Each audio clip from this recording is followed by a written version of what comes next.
ఇలాంటి మరిన్ని వీడియోల కోసం మా ఛానల్ని లైక్ చేయండి, సబ్స్క్రైబ్ చేయండి, బెల్ ఐకాన్ను యాక్టివేషన్ చేయండి.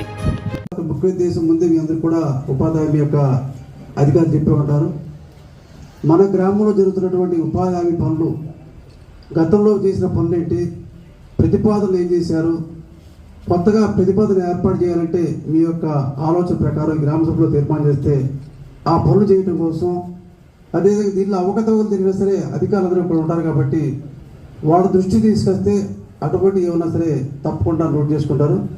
ఉపాధి హామీ అనేది నిజంగా కేంద్ర ప్రభుత్వం ప్రత్యేక గ్రామాల్లో, వ్యవసాయ ఆధారిత గ్రామాల్లో వ్యవసాయ పనులు లేని రోజు ఉపాధి కోసం వాళ్ళకి ఎటువంటి ఉపాధి టౌన్లో పోలేకుండానే గ్రామాల్లో చేసుకోవడానికి ఉపాధి హామీని కేంద్ర ప్రభుత్వం ఏర్పాటు చేసినటువంటి ఉపాధి హామీ పథకాన్ని అందరూ కూడా సద్వినియోగం చేసుకునే విధంగా ఈరోజు ఉపాధి హామీ ఉండటం వల్లే ప్రతి గ్రామాల్లో రోడ్స్ కావచ్చు, ట్రైన్స్ కావచ్చు, ఎన్ని ఏర్పాటు చేసుకోవడానికి ఉపాధి హామీలో మెటీరియల్ కాంపోనెంట్ వల్ల మనం ఎక్కువ మంది గ్రామాల్లో మౌలిక సదుపాయాలు ఏర్పాటు చేసుకోవాలి వస్తున్నాం. అదేవిధంగా ఉపాధి దొరుకుతూ ఉంది, మౌలిక సదుపాయాలు ఏర్పాటు చేసుకుంటా ఉన్నాం.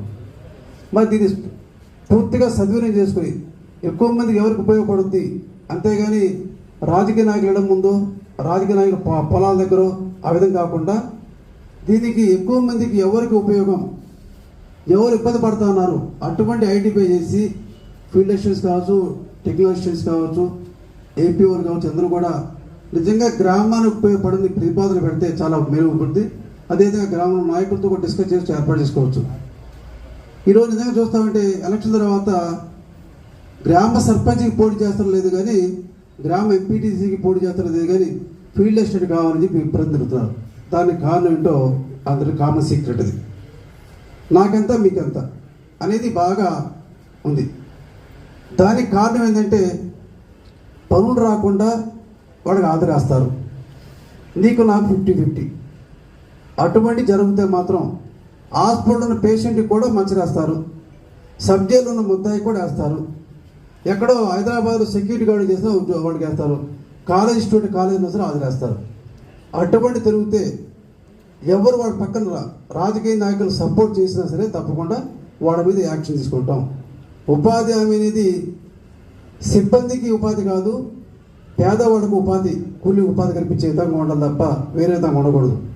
గత ప్రభుత్వం చూస్తుంది, ఈ ప్రభుత్వం మా నాయకుడు చంద్రబాబు నాయుడు గారు ఎన్డీఏ ప్రభుత్వం ఏర్పడిన తర్వాత గత ప్రభుత్వానికి పరిపాలన ఏ విధంగా, గతంలో తెలుగుదేశం పార్టీ అధికారం ఉన్నప్పుడు చంద్రబాబు ముఖ్యమంత్రిగా ఉన్నప్పుడు గ్రామంలో సిమెంట్ రోడ్స్ ఏర్పాటు చేసుకున్నాం, ట్రైన్స్ ఏర్పాటు చేసుకున్నాం, డ్రింకింగ్ వాటర్ కావచ్చు, వీధి లైట్ కావచ్చు, అన్ని విధాలుగా చేస్తే గత ప్రభుత్వంలో ఉపాధి హామీ నిధులు కూడా సద్వినియోగం చేసుకోవాలి.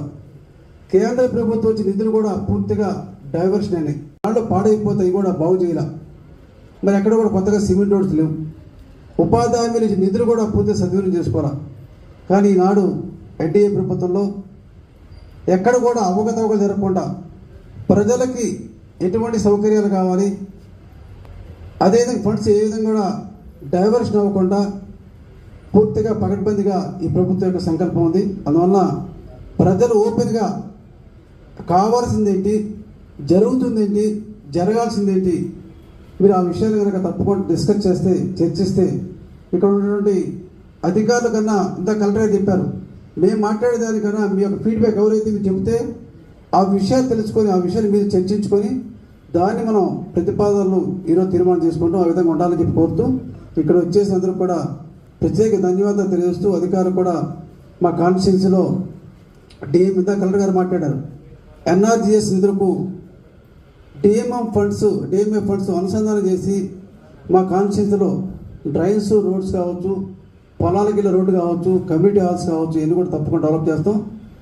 ఏ ప్రతిపాదన వచ్చినా సరే స్వార్థంతో కాకుండా ఆ గ్రామానికి నెంబర్ ఆఫ్ పర్సన్స్కి ఎక్కువ ఉపయోగపడే విధంగా, ఎవరైతే ఎక్కువ డ్రైన్స్ లేక ఇబ్బంది పడుతూ ఉన్నారు, అదే డ్రింకింగ్ వాటర్ అయితే ఆర్డబ్ల్యూసీ ఏర్పాటు చేసుకుంటాం. ఆ విధంగా మరి ప్రజలకు మేలు జరిగే పనులు కనుక ప్రతిపాదన తప్పకుండా చేస్తామని తెలియజేస్తూ సెలవు తీసుకోవడం జరిగింది.